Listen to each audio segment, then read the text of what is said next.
اعلیٰ حضرت عظیم المرتبت فاضل بریلوی رضی اللہ تعالیٰ عنہ شان حضرت سیدنا امام جعفر صادق یعنی کہ شہزادہ حضرت سیدنا امام باقر اور نبیر حضرت سیدنا امام زین العابدین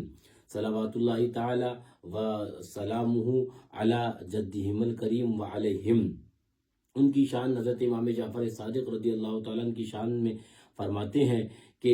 جعفر صادق بحق ناطق بحق واسق توئی بہر حق مارا طریق حق نما امداد کن۔ شجرہ مبارکہ کے اندر بھی اعلیٰ حضرت فاضل بریلوی رضی اللہ تعالیٰ عنہ نے آپ کا ذکر فرمایا، اور یہ ہمارے مرشدان اعظام میں ان کا شمار ہوتا ہے، حضرت سیدنا امام جعفر صادق رضی اللہ تعالیٰ عنہ و ارغا ونہ کا۔ شجرہ مبارکہ میں جو ہے مصرع صدق صادق کا تصدق صادق الاسلام کر، وہ حضرت امام سیدنا جعفر صادق رضی اللہ تعالیٰ عنہ کا وہاں پر ذکر مبارک کیا گیا ہے۔ حضرت امام جعفر صادق رضی اللہ تعالیٰ عنہ و ارغا ونہ اتنی بڑی شخصیت، اتنی بڑی ذات کہ جن کا تذکرہ ہم جیسے نااہل اور نادان لوگوں سے کیا ہو سکے گا، بس یہ ہے کہ آپ کا ذکر خیر کر کر اور آپ کے فیضان کرم کی کچھ چھیٹیں حاصل ہو جائیں، اس امید کے ساتھ ذکر خیر کر لیتے ہیں۔ طبقات کے اندر حضرت امام ذہبی نے ایک حوالہ نقل کیا، فرماتے ہیں کہ امام اعظم ابو حنیفہ رضی اللہ تعالیٰ عنہ، یعنی کہ جو کتنے بڑے امام ہیں جن کے بارے میں خود آقا نے فرمایا کہ جو علماء نے فرمایا کہ یہ اس کے اندر بشارت میرے آقا نے امام اعظم ابو حنیفہ رضی اللہ تعالیٰ عنہ کی دی کہ علم اگر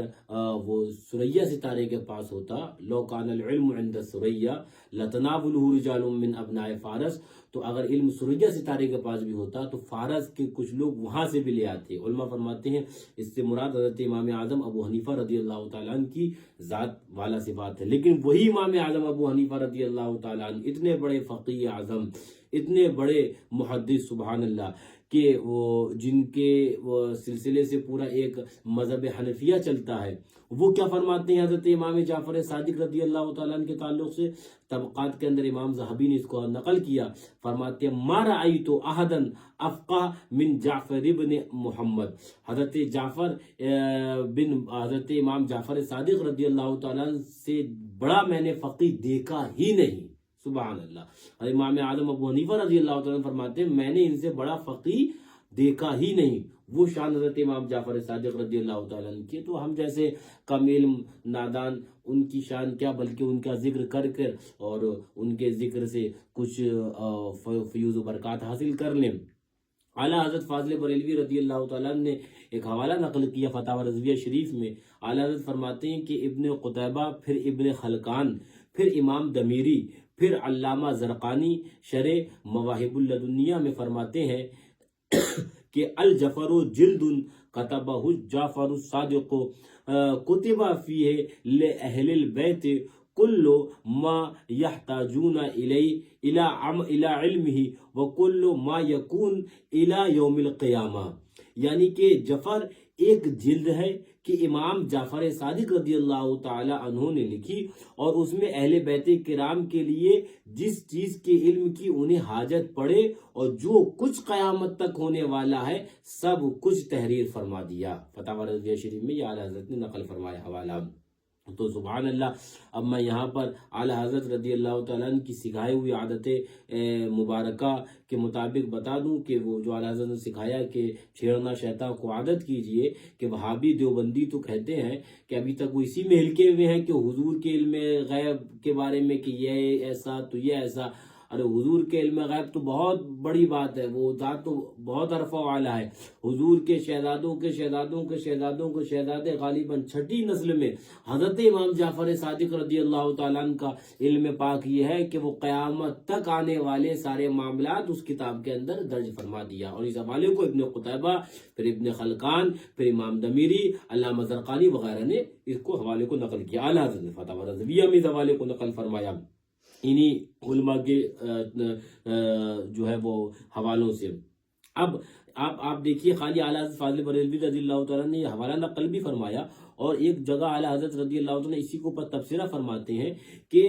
فتاوی رضویہ شریف کے الفاظ ہیں کہ جفر بے شک نہایت نفیس اور جائز فن ہے، حضرات اہل بیت کرام رضی اللہ تعالی علیہم کا علم ہے۔ امیر المومنین مولا علی کرم اللہ وجہ الکریم نے اپنے خواص پر اس کا اظہار فرمایا اور سیدنا امام جعفر صادق رضی اللہ تعالی عنہ اسے معرض کتابت میں لائے۔ کتاب مستطاب جفر جامع تصنیف فرمائی۔ علامہ سید شریف رحمۃ اللہ تعالی علیہ شرح مواقف میں فرماتے ہیں امام جعفر صادق نے جامع میں ما کانا وما یکون تحریر فرما دیا۔ فتاوی رضویہ شریف کی عبارت یہاں تک مکمل ہوئی۔ تو سرکار اعلیٰ حضرت رضی اللہ عنہ فرماتے ہیں کہ یہ علم پر جو علم جفر جو کہا جاتا ہے وہ علم جفر مولائے کائنات کرم اللہ تعالی وجہ الکریم نے اپنے خواص پر اظہار فرمایا، یعنی کہ آپ اس علم کی شروعات تو وہاں سے ہوئی ہے، لیکن اس کو معرض کتابت کے اندر حضرت امام جعفر صادق رضی اللہ تعالیٰ عنہ نے اس کو فرمایا۔ اور فرماتے ہیں جو اعلیٰ حضرت نے فرمایا نا کہ علامہ سید شریف رحمۃ اللہ تعالیٰ فرماتے ہیں کہ اس کے اندر ما کانا و ما یکون کا علم داخل فرما دیا۔ تو ہم تو عقیدہ کہ ہمارے حضور ما کانا و ما یکون کا علم جانتے ہیں۔ علماء نے فرمایا حضور کی بہت عرفہ و اعلیٰ شان ہے، حضور کے شہزادے اور حضور کے جو آل پاک حضور کے کرم سے ما کانا و ما یکون کا علم جانتی ہے، اور یہ علماء نے اپنی کتابوں کے اندر لکھا ہوا ہے۔ تو ما کانا وما یکون کا علم حضرت امام جعفر صادق رضی اللہ تعالیٰ نے فرما دیا۔ تو میں یہاں پر ایک بات ذہن میں آئی کہ ممکن ہے میرا جو ذہن کام کرتا ہے وہ یہ کہ علم جفر میں جو نام دیا گیا وہ حضرت امام جعفر صادق رضی اللہ تعالیٰ عنہ کے نسبت اور آپ کے نام پاک سے ہی اس علم کو علم جفر کہا گیا۔ باقی علماء اس کے اندر اپنی اور بھی آراء رکھ سکتے ہیں، جو میرا ذہن کام کیا وہ یہ ہے۔ بہرحال تو یہ شان حضرت امام جعفر صادق رضی اللہ تعالیٰ عنہ کی ہے۔ ایک اعلیٰ حضرت فاضل بریلوی رضی اللہ تعالیٰ عنہ نے صواعق محرقہ حضرت امام ابن حجر مکی رضی اللہ تعالیٰ عنہ سے جو حوالہ نقل کیا، فرماتے فتاوی رضویہ شریف میں ایک اور فتاوی رضویہ شریف کا میں حوالہ آپ کو سناتا ہوں حرف بحرف۔ فرماتے ہیں کہ امام ابن حجر مکی صواعق محرقہ میں نقل فرماتے ہیں جب امام علی رضا رضی اللہ تعالی عنہ، یہ کون ہے؟ یہ حضرت امام علی رضا رضی اللہ تعالیٰ عنہ امام جعفر صادق رضی اللہ تعالیٰ عنہ کے پوتے ہیں، اور یہ وہی امام ہے حضرت امام علی رضا رضی اللہ تعالیٰ عنہ جن کو ہم سنی محبت سے امام ضامن رضی اللہ تعالیٰ عنہ کہتے ہیں۔ تو یہ وہی امام علی رضا رضی اللہ تعالیٰ عنہ امام جعفر صادق رضی اللہ تعالیٰ عنہ کے یہ آپ پوتے ہیں۔ اعلیٰ حضرت فرماتے ہیں امام ابن حجر مکی صواعق محرقہ میں نقل فرماتے ہیں جب امام علی رضا رضی اللہ تعالیٰ عنہ نیشا پور میں تشریف لائے، چہرہ مبارک کے سامنے ایک پردہ تھا۔ حافظان حدیث امام ابو زرعہ رازی و امام محمد بن اسلم توسی اور ان کے ساتھ بے شمار طالبان علم و حدیث حاضر خدمت انور ہوئے اور گڑ گڑا کر عرض کیا اپنا جمال مبارک ہمیں دکھا دیجئے، یعنی کہ آپ کے جو پردہ پڑا تھا تو عرض کیا کہ حضور یہ پردہ ہٹا دے اور اپنا جمال جہاں آ رہا اپنا جمال مبارک یہ اس کا دیدار فرما دے۔ تو اعلیٰ حضرت فرماتے ہیں کہ صواعق محرقہ کے اندر امام ابن حجر مکی رضی اللہ عنہ لکھتے ہیں کہ گڑ گڑا کر عرض کیا کہ اپنا جمال مبارک ہمیں دکھا دیجئے، اور اپنے آبائے کرام سے ایک حدیث ہمارے سامنے روایت فرمائیے۔ امام نے سواری روکی اور غلاموں کو حکم فرمایا پردہ ہٹا لیں۔ خلق خدا کی آنکھیں جمال مبارک کے دیدار سے ٹھنڈی ہوئیں، دو گیسو شانہ مبارک پر لٹک رہے تھے، سبحان اللہ، دو گیسو شانہ مبارک پر لٹک رہے تھے۔ پردہ ہٹتے ہی خلق خدا کی وہ حالت ہوئی کہ کوئی چلاتا ہے،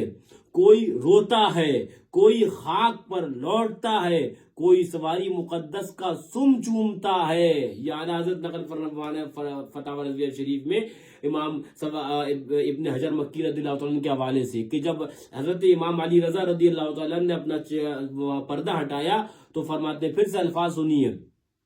اللہ اکبر، کہ پردہ ہٹتے ہی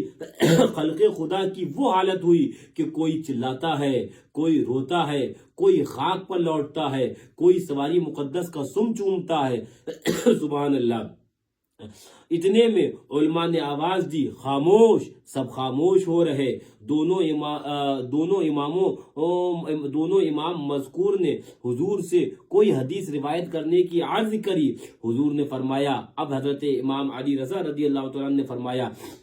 فرماتے ہیں حضور نے فرمایا حدثنی ابو موسیٰ الکاظم عن ابیہ جعفر الصادق عن ابیہ محمد الباقر عن ابیہ زین العابدین عن ابیہ الحسین عن ابیہ علی ابن ابی طالب رضی اللہ تعالی عنہم قال حدثنی حبیبی وقرۃ عینی رسول اللہ صلی اللہ تعالی علیہ وسلم قال حدثنی جبریل قال سمعت رب العزہ یقول لا الہ الا اللہ حسنی من دخل حسنی امینا من عذابی، یعنی امام، اب اس کا ترجمہ دیکھیے، امام علی رضا امام موسیٰ کاظم، وہ جعفر صادق، وہ امام محمد باقر، وہ امام زین العابدین، وہ امام حسین، وہ علی نیل مرتضی رضی اللہ تعالی عنہم سے روایت فرماتے ہیں کہ میرے پیارے، میری آنکھوں کی ٹھنڈک رسول اللہ صلی اللہ تعالی علیہ وسلم نے مجھ سے حدیث بیان فرمائی کہ ان سے جبریل نے عرض کی کہ میں نے اللہ عز و جل کو فرماتے سنا کہ لا الہ الا اللہ میرا قلعہ ہے۔ رب فرماتا لا الہ الا اللہ میرا قلعہ ہے، تو جس نے اسے کہا وہ میرے قلعے میں داخل ہوا، میرے عذاب سے امان میں رہا۔ یہ حدیث روایت فرما کر اعلیٰ حضرت آگے نقل فرماتے ہیں الفاظ فتاوی رضویہ شریف کے، یہ حدیث روایت فرما کر حضور روا ہوئے، حضرت امام علی رضا رضی اللہ تعالیٰ عنہ، حضرت امام جعفر صادق رضی اللہ تعالیٰ عنہ کے پوتے یعنی نبیرے، یہ حدیث بیان فرما کر روا ہوئے اور پردہ چھوڑ دیا گیا۔ دواتوں والے جو ارشاد مبارک لکھ رہے تھے شمار کیے گئے 20,000 سے زائد تھے، الصواعق المحرقہ، یعنی کہ 20,000 سے زیادہ جو علم حدیث میں وہاں پر حضرت امام علی رضا رضی اللہ تعالیٰ عنہ سے شرف تلمذ حاصل کیا، وہ 20,000 سے زائد جو ہے وہ شمار کیے گئے۔ اللہ اکبر۔ اب یہ جو سلسلہ ہے، جو سلسلۃ الذہب جسے کہتے ہیں، کہ حضرت امام علی رضا رضی اللہ تعالیٰ نے اپنے آپ سے شروع کیا اور اس کے بعد اپنے سبحان اللہ وہ چلتے گئے اور وہاں تک بارگاہ ایزدی تک یہ سلسلہ پہنچا۔ اس جو سلسلے کی تعلق سے اعلیٰ حضرت آگے کیا فرماتے ہیں حضرت امام احمد ابن حنبل رضی اللہ تعالیٰ کے حوالے سے، وہ آپ ذرا دیکھیے۔ اعلیٰ حضرت آگے فرماتے ہیں کہ امام احمد ابن حنبل رضی اللہ تعالی عنہ نے فرمایا لو قرأت ھذا الاسناد علی مجنون، یعنی کہ یہ اسناد اگر میں کسی پاگل کے اوپر پڑھ کر دم کر دوں تو فرماتے ہیں وہ اپنے پاگل پن سے ٹھیک ہو جائے گا۔ یہ اتنی مبارک سبحان اللہ اسناد ہے۔ پھر سے وہ اسناد سنیے، میں خالی وہ اسناد کا حصہ سناؤں، کیا فرماتے ہیں سبحان اللہ، فرماتے ہیں کہ حدثنی ابو موسیٰ الکاظم عن ابیہ جعفر الصادق، حضرت امام جعفر صادق، عن ابیہ محمد الباقر عن ابیہ زین العابدین عن ابیہ الحسین عن ابیہ علی ابن ابی طالب رضی اللہ تعالی عنہ قال حدثنی حبیبی وقرۃ عینی رسول اللہ صلی اللہ تعالی علیہ وسلم قال حدثنی جبریل قال سمعت رب العزہ۔ یہ جو سلسلہ فرماتے ہیں امام احمد ابن حنبل رضی اللہ تعالیٰ فرماتے ہیں، اعلیٰ حضرت نقل کیا فتاوی رضویہ شریف میں، کہ یہ اگر اسماء مبارک جو ہیں اور یہ سند اور یہ سبحان اللہ فرمایا جاتا ہے کہ اس اسناد کو اگر کسی پاگل کے اوپر پڑھ کر دم کر دو تو فرماتے ہیں حضرت امام احمد ابن حنبل رضی اللہ عنہ وہ اپنے پاگل پن سے ٹھیک ہو جائے گا۔ سبحان اللہ۔ تو یہ شان حضرت امام جعفر صادق رضی اللہ تعالیٰ اور اہل بیت کرام کی ہے۔ میرے ذہن میں ایک حوالہ آیا، آپ اس کو دیکھیے، فتاوی جو ہے وہ رضویہ شریف وغیرہ کے اندر بھی اعلیٰ حضرت فاضل بریلوی رضی اللہ تعالیٰ نے اس کو نقل فرمایا، اور فتاوی رضویہ شریف کے اندر اور دیگر ائمہ نے بھی اس کو نقل فرمایا۔ حضرت امام جعفر صادق رضی اللہ تعالیٰ کے چچا ہیں ایک، الحمدللہ فقیر کی وہ بغداد معلیٰ میں جب حاضری ہوئی تھی تو حضرت کی ان کے بھی آستانے، ابھی میں نام بتانے جا رہا ہوں، حضرت امام جعفر صادق رضی اللہ تعالیٰ کے چچا ہیں، اور حضرت امام سیدنا باقر رضی اللہ تعالیٰ عنہ کے وہ بھائی ہیں۔ کیا ہے ان کا نام؟ حضرت زید بن علی، اور زید شہید بھی رضی اللہ عنہ ان کو کہا جاتا ہے۔ تو ان کے مزار مبارک پر بحمدللہ فقیر کی حاضری بھی ہوئی ہے۔ اب اعلیٰ حضرت فاضل بریلوی رضی اللہ تعالیٰ نے آپ کے واقعوں کو فتاوی رضویہ شریف میں نقل بھی فرمایا ہے۔ وہ دیکھیے، فرماتے ہیں حضرت امام صادق رضی اللہ عنہ کے چچا حضرت سیدنا زید شہید رضی اللہ تعالیٰ عنہ، سبحان اللہ کیا مبارک ذات ہے، اور جن کو زید شہید ہی کہا جاتا ہے۔ اعلیٰ حضرت فرماتے ہیں کہ خلیفہ ہشام نے، یہ ایک ظالم وہاں کا بادشاہ گزرا ہے، اس نے شہید کرایا اور سولی دی۔ ظالموں نے حضرت کو سولی پر چڑھاتے وقت روئے مبارک قبلے کی طرف سے پھیر دیا تھا، مگر بحکم الہی وہ لکڑی جس پر ظالموں نے حضرت کو سولی پر چڑھایا تھا قبلہ رخ پھر گئی اور حضرت کا منہ قبلے کی طرف ہو گیا۔ سبحان اللہ، اعلیٰ حضرت نقل فرمان ہے، حضرت کا منہ قبلے کی طرف ہو گیا اور ظلم شدید کے، اور فرماتے ہیں ظلم شدید کے نعش مبارک کو دفن نہ ہونے دیا، برسوں سولی پر ہی رہی، برسوں سولی پر رہی۔ لیکن سبحان اللہ، کرامت یہ اور شان یہ برسوں سولی پر تو رہی، لیکن سبحان اللہ نعش مبارک میں ذرہ برابر بھی فرق نہیں آیا۔ آگے دیکھیے، یہ تو یہ کرامت میں نے بیان کری اعلیٰ حضرت، اور آگے کرامت سوائق مورقہ اور جو ہے وہ اصح التواریخ کے حوالوں سے جو اعلیٰ حضرت نقل کرنا ہے وہ دیکھیے، فرماتے ہیں کہ نعش مبارک کو دفن نہ ہونے دیا، برسوں سولی پر رہی، ان برسوں میں بدن مبارک کے کپڑے گل گئے تھے، قریب تھا کہ بے ستری ہو۔ اللہ عز و جل نے مکڑی کو حکم دیا، اس نے جسم مبارک پر ایسا جال تان دیا کہ بجائے تہبند ہو گیا۔ سبحان اللہ، ایک دوسری کرامت کہ جب آپ کو سولی وہاں پر معاذ اللہ ان ظالموں نے دفن نہ ہونے دیا آپ کی نعش مبارک کو اور سولی پر رہی، تو آپ کا جسم مبارک تو صحیح سلامت رہا لیکن جو جسم مبارک پر کپڑے تھے وہ گل کر گرنے لگے اور اندیشہ ہوا کہ کہیں وہ بے ستری نہ ہو جائے، تو پھر اللہ رب العزت نے حکم دیا اور مکڑی نے وہ جالا تنا اور وہ بجائے تہمند ہو گیا۔ سبحان اللہ، کہ کہیں مکڑی کو حکم دیتا ہے رب تو غارے وہ سبحان اللہ ہجرت کی رات سور شریف کے اندر مکڑی وہاں جالا تن دیتی ہے، اور کہیں رب حکم دیتا ہے مکڑی کو حضوری کے شہزادوں کی حفاظت کے لیے تو وہ مکڑی جالا تن دیتی ہے، تو ان کی جو ہے وہ بے ستری اور وہ جالا بجائے جو ہے وہ تہمند ہو جاتا ہے۔ سبحان اللہ، تو فرماتے ہیں اعلیٰ حضرت آگے کا فرماتے ہیں وہ دیکھیے، فرماتے ہیں بجائے تہمند ہو گیا۔ رسول اللہ صلی اللہ علیہ وسلم کو بعض صالحین نے دیکھا کہ امام مظلوم زید شہید رضی اللہ تعالی عنہ کی سولی سے پشت اقدس لگائے کھڑے ہوئے ہیں اور فرماتے ہیں کہ یہ کچھ کیا جاتا ہے میرے بیٹوں کے ساتھ۔ جب فرماتے ہیں اعلیٰ حضرت آگے جب ہشام مر گیا تب نعش مبارک دفن ہوئی۔ فتاوی رضویہ شریف، یعنی کہ میں اکثر تقریر میں کہتا ہوں کہ ظلم حضور کے خاندان پر صرف کربلا میں ختم نہیں ہو گیا بلکہ ظلم کربلا کے بعد بھی رہا۔ یہ آپ دیکھیے، یہ کربلا کے واقعے کے بعد کا واقعہ ہے کہ حضرت امام علی مقام کے یہ نبیریں حضرت زید ابن شہید یعنی کہ پوتے ہیں، حضرت امام باقر رضی اللہ تعالیٰ عنہ کے یہ بھائی ہیں، حضرت جعفر صادق رضی اللہ تعالیٰ عنہ کے چچا ہیں۔ تو ان کے ساتھ کیا ہوا کہ وہاں کے ظالم بادشاہ نے آپ کو سولی پر چڑھایا، اور جب تک وہ مر نہیں گیا ظالم، جب تک جو ہے وہ نعش مبارک دفن نہ ہو سکی۔ اب یہاں تو اعلیٰ حضرت نے حوالہ نقل کیا، لیکن اب اس کے آگے سوائق مورقہ اور اصح التواریخ وغیرہ کے اندر جو آگے واقعہ ہے وہ یہ ہے کہ ایک شاعر گزرا مردود، وہ خبیث، اس نے جب حضرت زید بن شہید رضی اللہ تعالیٰ عنہ کو سولی پر چڑھایا گیا تو آپ کو شہید کیا گیا، تو اس نے شعر لکھا جس کا مطلب اس کا نام تھا حکم ابن عباسی کلبی۔ تو اس نے آپ کی جو ہے وہ شہادت کے اوپر شعر کہا جس کا معنی یہ تھا کہ ہم تمہارے زید کو کھجور کی لکڑی پر سولی دی اور ہم نے کسی ہدایت یافتہ کو کھجور کی لکڑی پر سولی دیے جاتے نہ دیکھا، کہ معاذ اللہ اس نے یہ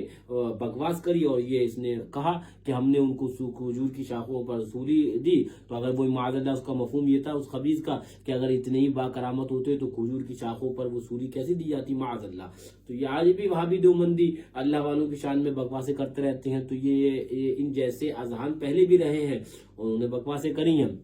اب آگے دیکھو اصح التواریخ اور دیگر کتب کے اندر جو آگے آیا، جب اس نے یہ شعر کہا تو یہ ناپاک شعر حضرت امام جعفر صادق رضی اللہ تعالیٰ عنہ کے لیے بے حد تکلیف اور آپ کا جو ہے وہ درد کا باعث بنا، آپ کو بہت تکلیف ہوئی، اور آپ نے اس وقت دعا فرمائی اللہم سلط علیہ قلبم من کلابک، اے اللہ اپنے کتوں میں سے ایک کتا اس کو پر مسلط فرما دے۔ روایت کرتے ہیں صحیح تواریخ کے اندر اور سوائق محرقہ کے اندر اور شواہد النبوہ کے اندر بھی اس روایت کو نقل کیا ہے، فرماتے انہی دنوں میں بنی امیہ والوں نے کلبی مردود کو کوفہ بھیجا، راستے میں ایک شیر نے، آپ نے کیا کہا تھا، اے اللہ اپنے کتوں میں سے ایک کتا مسلط فرما دے، تو بارگاہ ایزدی کا شیر بھی ایک کتا ہی ہے، تو راستے میں ایک شیر نے اسے پھاڑ ڈالا اور اس طرح واصل بجہنم ہوا۔ حضرت امام صادق رضی اللہ تعالیٰ عنہ کو جب یہ خبر پہنچی تو سجدہ شکر فرمایا اور حمد کی کہ تمام تعریفیں اس خدائے قدوس کو جس نے ہم سے اپنا وعدہ وفا فرمایا۔ یہ اصل تواریخ کے اندر بھی روایت موجود ہے اور یہ سوائق محرقہ کے اندر حضرت امام ابن حجر مکی رضی اللہ تعالیٰ نے بھی نقل کیا ہے اور شواہد النبوہ کے اندر بھی یہ روایت موجود ہے۔ یہ سبحان اللہ کرامت حضرت امام جعفر صادق رضی اللہ تعالیٰ کی کہ اس کے تعلق سے فرمایا تھا اللہم سلط علیہ کلبا من کلابک، اے اللہ اس کو پر اپنے کتوں میں سے ایک کتا مسلط کر دے، تو وہ کتے ہی کی موت وہ مرا جس مردود نے وہ خبیث بکواس کری تھی۔ حضرت امام جعفر صادق رضی اللہ تعالیٰ کے تعلق سے مزید بہت سے چیزیں ہیں، میں کیا کیا ذکر کروں۔ ایک قول آپ کا نظر سے گزرا، وہ بھی شواہد النبوہ کے اندر فرماتے ہیں کہ حضرت امام جعفر صادق رضی اللہ تعالیٰ عنہ سلونی قبل ان تفقدونی فإنه لا يحدثكم احد بعدی بمثل حدیثی، فرماتے ہیں کہ اس سے پہلے کہ تم مجھے کھو دو مجھ سے پوچھ لو مجھ سے دریافت کر لو، اس لیے کہ میرے جیسا حدیث بیان کرنے والا پھر تمہیں ملے گا نہیں۔ یہ حضرت امام جعفر صادق رضی اللہ تعالیٰ خود اپنے لیے فرماتے ہیں، اور خود کیا فرماتے ہیں حضرت امام اعظم ابو حنیفہ رضی اللہ تعالیٰ کا قول میں نے ابھی آپ کو سنایا۔ حضرت امام اعظم ابو حنیفہ رضی اللہ عنہ فرماتے ہیں، کیا فرمایا کہ ما رأیت احدا افقہ من جعفر ابن محمد، یعنی کہ حضرت امام جعفر صادق رضی اللہ تعالیٰ سے بڑا فقیہ میں نے دیکھا ہی نہیں ہے۔ یہ امام اعظم ابو حنیفہ رضی اللہ تعالیٰ فرماتے ہیں۔ حضرت امام جعفر صادق رضی اللہ تعالیٰ کے بہت سے اقوال ہیں جو اگر اس کو یہاں پر بیان کیا جائے تو بات لمبی ہو جائے گی، گفتگو لمبی ہو جائے گی، طویل ہو جائے گی، لیکن ایک قول جو میں آپ کو سناؤں وہ مرآۃ الکونین ایک کتاب ہے معتبر، اس کتاب کے اندر اس قول کو نقل کیا گیا ہے۔ وہ قول آپ سنیے، سبحان اللہ کیا آپ نے درس دیا۔ فرماتے ہیں حضرت امام جعفر صادق رضی اللہ تعالیٰ فرماتے ہیں، جو گناہ کی ابتدا اس کی خوف سے ہو اور انتہا اس کی عذر یعنی توبہ پر ہو تو خدا تک پہنچا دیتا ہے، یعنی کہ جو گناہ ابتدا اس کی خوف سے ہو اور انتہا اس کی توبہ پر ہو تو وہ خدا تک پہنچا دیتا ہے۔ اور آگے فرماتے ہیں، اور جو عبادت کی ابتدا اس کی امن یعنی کہ بے خوف ہو جائے عبادت کی وجہ سے امن پر ہو اور انتہا اس کی غرور پر ہو وہ خدا سے دور کر دیتی ہے۔ اور آگے فرماتے ہیں کہ متی مغرور گناہگار ہے اور گناہگار باعذر یعنی کہ جو اپنے گناہ کے اوپر لجاتا ہے اور توبہ بھی کرتا ہے، فرماتے ہیں گناہگار باعذر، فرماتے ہیں وہ متی ہے۔ آگے فرماتے ہیں عبادت بے توبہ مفید نہیں، کیونکہ رب نے توبہ کو عبادت پر مقدم رکھا۔ جہاں قرآن پاک میں ذکر کیا التائبون العابدون، تو التائبون کو پہلے رکھا اور عابدون کو بعد میں رکھا، تو فرماتے ہیں کہ عبادت بغیر توبہ کے یہ قبول نہیں ہے، توبہ پھر عبادت۔ تو یہ حضرت امام جعفر رضی اللہ تعالیٰ کا قول سامنے آیا، ذکر کر دیا۔ اب حضرت امام جعفر صادق رضی اللہ تعالیٰ کی شان تو بہت عرفہ والا ہے اور آپ کی سبحان اللہ ذات بھی بہت عرفہ والا ہے، اس پر کلام کیا ہی کوئی کر سکتا ہے اور کسی کا مجال۔ اب یہ کہ ہمارے دیار کے اندر ہندو پاک وغیرہ کے اندر یہ ایک شرعی تو نہیں لیکن عرفی آپ یہ کہیے کہ طریقہ رائج ہے کہ 22 رجب کو حضرت امام جعفر صادق رضی اللہ تعالیٰ کی فاتحہ دلائی جاتی ہے۔ اب یہی طریقہ ہمارے بزرگوں کی طرف سے چلا آیا۔ اب اگرچہ 15 رجب آپ کی وصال کی تاریخ ملتی ہے اور بھی اقوال ہے 15 رجب کے علاوہ، لیکن معمول جو ہے ہندو پاک کے اندر آپ کی فاتحہ کا وہ 22 رجب کو حضرت امام جعفر صادق رضی اللہ عنہ کی فاتحہ دلائی جاتی ہے اور کنڈوں پر دلائی جاتی ہے۔ اب بعض کچھ ناواقف نادان لوگ کہتے ہیں کنڈے کیوں؟ تو گدھوں تمہیں کیا پتا، مٹی کے کنڈے اور مٹی کے برتن میں تو استعمال کرنا حضور کی سنت ہے۔ یہاں تک فرمایا گیا کہ جس گھر کے اندر اگر مٹی کے برتن ہو،